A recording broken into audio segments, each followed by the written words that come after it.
बहुत सारे बच्चों को और बहुत सारे बड़े लोगों को मैंने देखा आजकल एक बहुत कॉमन प्रॉब्लम हो गई है, लेथार्जी। लेथार्जी यानी सुस्ताहट, आलस, उठने का मन ना करना, कुछ करने का मन ना करना। कई बार बच्चे आके कहते हैं कि मैम पढ़ना है, बहुत कुछ करना है, ड्रीम्स हैं, मेहनत भी करनी है। उन्हें भी पता है ड्रीम्स है, मेहनत करनी है, लेकिन जब वो सुबह उठते हैं तो उठने का मन नहीं करता। और अगर उठ जाते हैं तो ऐसा लगता है नहाना नहीं है। और जब नहाने लगते हैं तो लगता है अब कहाँ कहीं जाएंगे, क्लासेस करेंगे। तो ये जो आपके अंदर लगातार एक लेथार्जी की फीलिंग रहती है अगर, तो यानी कि कुछ तो गड़बड़ है जिसे ठीक करना पड़ेगा। ऐसे ही मैंने बड़े लोगों में भी पाया कि बहुत बार जब मैं उनसे बात करती हूँ या वो अपनी कोई प्रॉब्लम्स मुझसे शेयर करते हैं तो अक्सर सबसे बड़ी प्रॉब्लम होती है। ऐसे ही बड़े लोगों में भी मैंने पाया कि आजकल बहुत सारे चैलेंजेस वो लोग फेस कर रहे हैं। मैंने लेडीज़ से सुना कि अरे मेरा एक्सरसाइज करने का मन नहीं करता, मुझे पता है एक्सरसाइज करनी चाहिए, या मेरा काम पे जाने का मन नहीं करता, या मेरा घर के काम करने का मन नहीं करता। बड़े लोगों में मैंने देखा कि वो लोग अक्सर थके थके रहते हैं, और जब वो ज़्यादा थके थके से रहते हैं अक्सर मैंने देखा उनकी बीमारियां बढ़ जाती हैं। वो अपने आप को ज़्यादा बीमार महसूस करने लगते हैं और उन्हें लगता है कि अरे हाथ में दर्द है, पैर में दर्द है। कई बार सच में बीमारी के कारण भी होता है, लेकिन अक्सर जो हमारे बीच में, हमारे साथ रह रहे लोगों में जो ये आलस आ जाता है, जब ये हमारे भीतर ये निराशा सी एक आ जाती है कि हमसे नहीं होगा या हम नहीं कर पाएंगे, ये बड़ी कॉमन प्रॉब्लम होती जा रही है। अगर प्रॉब्लम है, मैंने अक्सर देखा है कि फिज़िकल थकावट नहीं है, ये मेंटल या स्पिरिचुअल थकावट है। हमारा शरीर तो जितना हम भागते हैं, जितनी मेहनत करते हैं, उतना ज़्यादा एक्टिव होता जाता है। आपने देखा होगा जो लोग बैठ जाते हैं वो बैठे ही रहते हैं। अगर आप लंबे समय से एक्सरसाइज ना करो तो आपके जोड़ जुड़ जाएंगे, यानी कि आपकी नीज़ हैं, एल्बोज़ हैं, गर्दन है, कमर है, ये सब आपस के अंदर और टाइट फ्यूज़ हो जाएगी और आपके दर्द बढ़ने लगेगा शरीर में। तो यानी कि फिज़िकल मूवमेंट बहुत ज़रूरी है, एक्सरसाइज बहुत ज़रूरी है। जैसा कि कहा भी जाता है कि movement is responsible for the fresh energy. जब तक आप चलते रहोगे, fresh energy, fresh water, fresh चीज़ें, नदी में भी अगर नदी रुक जाए तो बदबू आने लगती है, चीज़ें रुक जाती हैं। इसीलिए बहती नदी सबसे प्योर होती है, सबसे एक्टिव होती है। तो एक्टिव रहना फिजिकली बहुत ज़रूरी है। जब कभी आपको लगे कि आप ज़्यादा थक रहे हो तो सबसे पहले क्या करना है, उठ के कहीं पे वॉक करने चले जाना है, या नीचे पार्क पे वॉक करनी हो, और कुछ नहीं तो सूर्य नमस्कार कर सकते हो। हल्का सा वहीं पे जहाँ आप खड़े हैं वहीं पे जॉगिंग कर सकते हो। कुछ बेसिक बैठे बैठे भी एक्सरसाइज हो जाती है, हाथ पैर चलाना, ऐसे ऐसे करना, बहुत सारी हैं। आप देखोगे सिटिंग एक्सरसाइजेज यूट्यूब पे तो आपको बहुत सारी मिल जाएंगी। आपकी नेक की एक्सरसाइजेज आप कर सकते हो। बहुत सारी चीज़ें हैं जो हम बैठे बैठे भी कर सकते हैं, और कई एक्सरसाइजेज तो लेटे लेटे भी कर सकते हैं, उसमें भी परेशानी नहीं है। तो अगर आपको लग रहा है कि आपसे उठा नहीं जा रहा, लेटे लेटे स्टार्ट कर दो। यानी कि हमारे मन की प्रॉब्लम है, बॉडी की प्रॉब्लम कम है। सबसे पहला physical activity, increase your physical activity slowly and steadily. धीरे धीरे करके ये कोशिश करनी है कि जब भी मौका मिले आप धीरे धीरे करके अपनी फिजिकल एक्टिविटी को इंक्लूड करो अपनी उसमें। जैसे आपको लगता है कि 2 ही फ्लोर्स हैं तो लिफ्ट लेने की जगह पे सीढ़ियाँ चढ़ जाओ। अगर आपको लगता है कि ये सामान किसी और से मंगाने की जगह खुद भाग के ऊपर से कमरे से ले आओ या नीचे गाड़ी से ले आओ, ये भी फिजिकल एक्टिविटी है। हम लोगों ने सामान उठाना भी बंद कर दिया है। जिन लोगों के पास ज़्यादा सुविधाएं हैं वो तो अपना एक बैग भी नहीं उठाते हैं आजकल। तो कहीं ना कहीं वो भी हमारी मसल्स के अंदर वीकनेस लेकर आ रहा है। अपना बैग उठा लो जहाँ मौका लगे, अपना सामान खुद उठाने की कोशिश करो, अपना काम खुद करने की कोशिश करो। जैसे आप सुबह बेड से उठते हो तो कम से कम अपनी चादर तह कर दो, और कुछ नहीं तो आप अपना पानी अपने पास एकदम बगल में रखने की जगह थोड़ा सा दूर भी रख सकते हो कि आपको चल के जाके पानी पीना पड़े, या जो भी चीज़, या फिर मोबाइल फ़ोन सबसे अच्छा है। पानी नहीं, मोबाइल फ़ोन आप दूर रखिए, क्योंकि जब आप मोबाइल फ़ोन दूर रखेंगे तो नोटिफिकेशन आएगा, आपको चल के जाना पड़ेगा, फिर वहीं पे मोबाइल छोड़ के वापस आ जाइए। सबसे बढ़िया सोशल मीडिया का इससे अच्छा उपयोग क्या हो सकता है। तो ये तो हमारी हो गई फिजिकल एक्टिविटी। लेकिन फिजिकल एक्टिविटी करने के लिए भी पहले हमें मेंटली और स्पिरिचुअली तैयार होना पड़ेगा। आपने देखा होगा कि जिस व्यक्ति को आप पसंद करते हो उस व्यक्ति के लिए आपको कुछ करने में परेशानी नहीं होती। जैसे आप माँओं से पूछोगे ना, जो मदर्स होती हैं, आप उनसे पूछिए कि अगर बेटी घर आ रही होती है तो कैसे भाग भाग के उनके शरीर में एकदम जैसे ना किसी ने डबल ग्लूकोज लगा दिया हो। उस दिन उनके घुटनों में भी दर्द नहीं होता, पैरों में भी दर्द नहीं होता, कमर में भी दर्द नहीं होता, सारा खाना बन जाता है।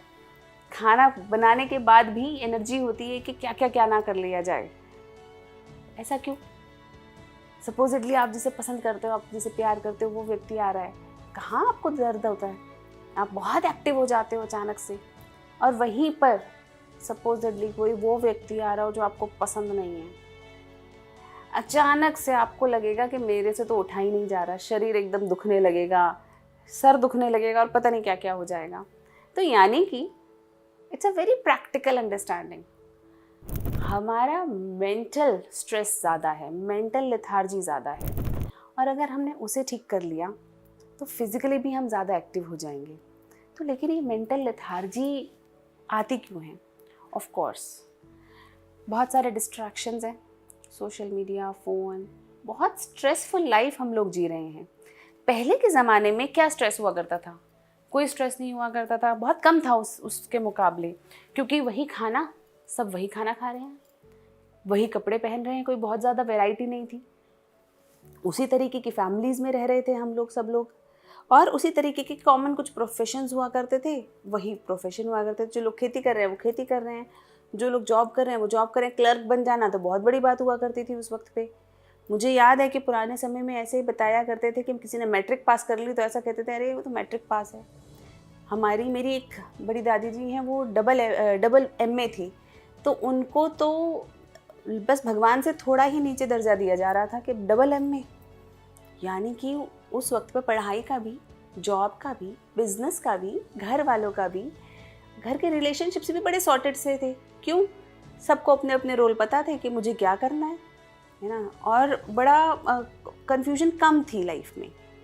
ऑफ कोर्स उस समय के अपने चैलेंजेस थे, हाथ से सामान धोना करना, वॉशिंग मशीन नहीं थी, अपने चैलेंजेस थे, फिजिकल लेबर बहुत ज़्यादा था, लेकिन मेंटली लोग फिर भी कम स्ट्रेस्ड थे। लेकिन आज सोशल मीडिया, हमारी खुद से एक्सपेक्टेशन, दूसरों की हमसे एक्सपेक्टेशंस, और अब दूसरों में सिर्फ हमारी फैमिलीज़ नहीं रह गई हैं, हमारे कलीग्स, हमारे आसपास के रहने वाले लोग, ये सब की एक्सपेक्टेशंस भी हम पर हो गई हैं।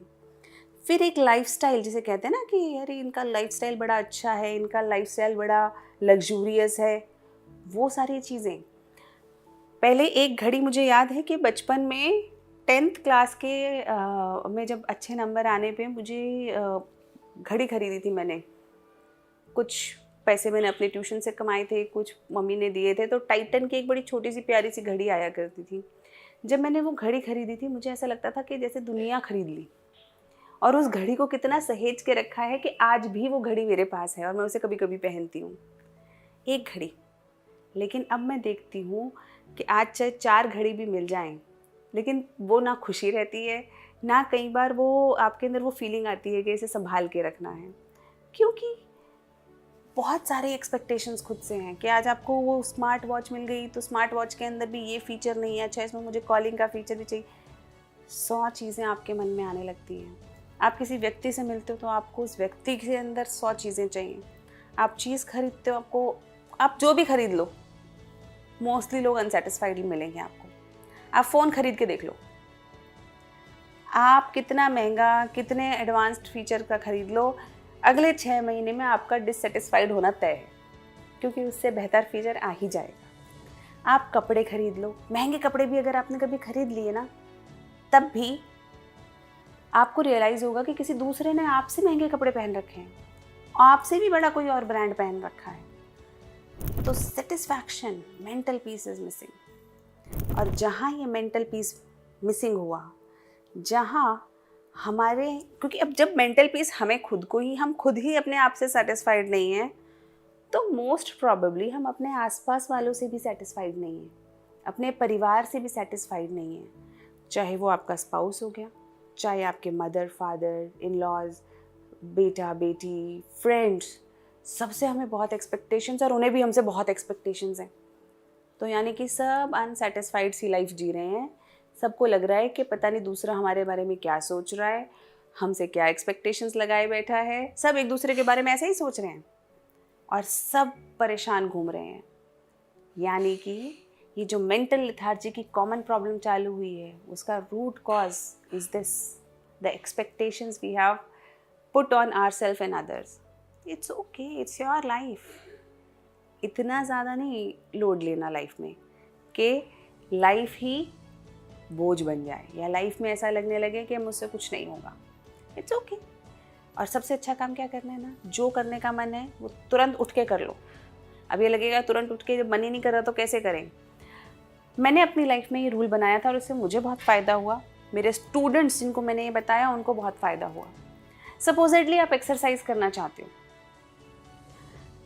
तो कोई टारगेट मत बांधो कि मुझे 1 घंटा एक्सरसाइज करनी है या आधा घंटा एक्सरसाइज करनी है। कोई टारगेट नहीं आपके पास। आपको बस उठ के एक बार एक्सरसाइज करना शुरू करना है। फिर आपके पास समय हो, टाइम हो, तो आप 5 मिनट बाद उसको कंटिन्यू रखो। और अगर आपको लगता है कि नहीं मैं सिर्फ 5 ही मिनट एक्सरसाइज कर सकता हूँ या 1 ही मिनट कर सकती हूँ, तो 1 ही मिनट करो। पर लेकिन डेली अगर आपने सोचा है तो वो ज़रूर करो। उसके अंदर ये मत करो कि अरे अब नहीं, वो उतना तो आपको देखो एफर्ट डालना पड़ेगा, लेकिन तुरंत उठो, एक बार 5 मिनट की एक्सरसाइज कर लो। बुक नहीं पढ़ी जा रही है आपसे, कोई बात नहीं, 5 मिनट की बुक पढ़ लो, ज़्यादा देर नहीं, 5 मिनट। और बहुत बार आप देखेंगे कि जैसे ही हम कोई एक्टिविटी शुरू करते हैं वैसे ही हमारा और मन करने लगता है उसको करने का। जैसे एक्सरसाइज करना शुरू कर दोगे ना तो 2-4 दिन बाद ऐसा लगेगा कि चल 5 मिनट और कर लेती हूँ। उसी तरह बुक पढ़ने लगोगे तो लगेगा 2 पन्ने और पढ़ लेती हूँ। उसे आपको जो भी काम करना हो डू इट, धीरे धीरे करके। जैसे जैसे आप उस काम को करते जाओगे आपको रियलाइज़ होगा कि आपके मेंटल ब्लॉक्स भी धीरे धीरे ख़त्म हो रहे हैं, क्योंकि आप अपने आप की, पहले तो आपने एक्सपेक्टेशंस कम कर ली। अब आपने ये तो कहा नहीं कि मेरे को तो डेली 1 घंटा एक्सरसाइज करनी है, क्योंकि 1 घंटा नहीं कर पाओगे, आपको भी पता है मन में। लेकिन आपने 5 मिनट करी, आप उसी में खुश हो। आपने चाहा था कि आप बुक पढ़ लो, 2 ही मिनट पढ़ो। आपको लगता था कि मुझे मम्मी को कॉल करना चाहिए, 1 ही मिनट करो, लेकिन कर लो। क्योंकि क्यों, अगर आपने 1 मिनट के लिए भी कॉल नहीं करा तो आपको गिल्ट होता रहेगा, अरे कॉल नहीं किया। दूर दराज का एक दोस्त है जिससे बहुत लंबे समय से हेलो हाई नहीं हुई, कोई बात नहीं, बस कॉल करो या उसे सिर्फ एक मैसेज डाल दो, how are you, hope you are well, just got I just got or rather I just had a remembrance of you, बात खत्म। वरना हम वो जो दिमाग का गिल्ट है, दिमाग की जो एक्सपेक्टेशंस हैं, उन्हें लिए बहुत लंबे समय तक घूमते रहते हैं और फिर हम लोगों को रियलाइज़ होता है कि एक्चुअली में करा कुछ नहीं, सर पे पूरा दिन बोझ है लेकिन हुआ कुछ नहीं। तो उस चीज़ से हमें बचना है। लास्टली स्पिरिचुअल बर्डन से भी बचना है। बहुत बार हम लोग स्पिरिचुअली फटीग्ड हो जाते हैं। जैसे इस पे मैं कभी वैसे लंबी चर्चा करूँगी, लेकिन जो लोग भगवान पे विश्वास करते हैं, कई बार उन्हें ज़बरदस्ती ये महसूस करवाया जाता है कि भगवान पे विश्वास करना गलत है और इसलिए उन्हें भगवान पे विश्वास नहीं करना चाहिए या अपने रिचुअल्स को फॉलो नहीं करना चाहिए, क्योंकि साइंस कहता है कि ऐसा नहीं करना चाहिए। और अब वो साइंस के इन्फ्लुएंस में आके मन है, अच्छा लगता है पूजा करना, भगवान को याद करना, लेकिन नहीं कर रहे। उसी तरफ से दूसरे ऐसे लोग हैं जो भगवान को नहीं मानते, जिन्हें रिचुअल्स करना अच्छा नहीं लगता, लेकिन परिवार, पेरेंट्स, आसपास का समाज ज़बरदस्ती उनके ऊपर ये विचार थोपता है कि अगर तुम्हें करना है तुम्हें करना पड़ेगा, नहीं तो तुम हमारी डिसरिस्पेक्ट कर रहे हो। तो यानी पेरेंट्स कई बार इतना ज़्यादा इस चीज़ में इंडल्ज हो जाते हैं कि वो इस बात को नहीं समझते कि बच्चा उनकी प्रॉपर्टी नहीं है, उसके अलग विचार हो सकते हैं, या जो भी हमारे आसपास के ऐसे लोग हैं। कई बार जिस चीज़ को हम मानना चाहते हैं उसको नहीं मान पाते मन से, यार जिस चीज़ को नहीं मानना चाहते उसे ज़बरदस्ती हमसे करवाया जाए। तो ये जो ज़बरदस्ती के सौदे होते हैं ये हमारे मन में कहीं ना कहीं दब के बहुत परेशान करते हैं। जैसे कहते हैं ना, दबा हुआ नासूर, देखो ऊपर का ज़ख्म होता है तो दिखता है, उसका इलाज भी जल्दी हो जाता है, एंटीबायोटिक भी लगाई जा सकती है, लेकिन जो ये दबे हुए ज़ख्म होते हैं, दबे हुए नासूर होते हैं, ये बड़ी प्रॉब्लम करते हैं। तो देखिए आपके अंदर ऐसे कौन कौन सी ऐसी बातें हैं जो आपको परेशान कर रही हैं। रिजॉल्व देम सिंपली, बहुत ज़्यादा कॉम्प्लिकेटेड नहीं सोचना, सिंपल सोच के उसे रिजॉल्व करना है। एक चीज़ करनी है कि जो करने का मन करे, चाहे 1 मिनट करो लेकिन कर लो, उसे अपने शेड्यूल में इंक्लूड कर लो। Slowly and steadily you will realize कि धीरे धीरे लेथार्जी भी कम हो जाएगी। Thank you so much.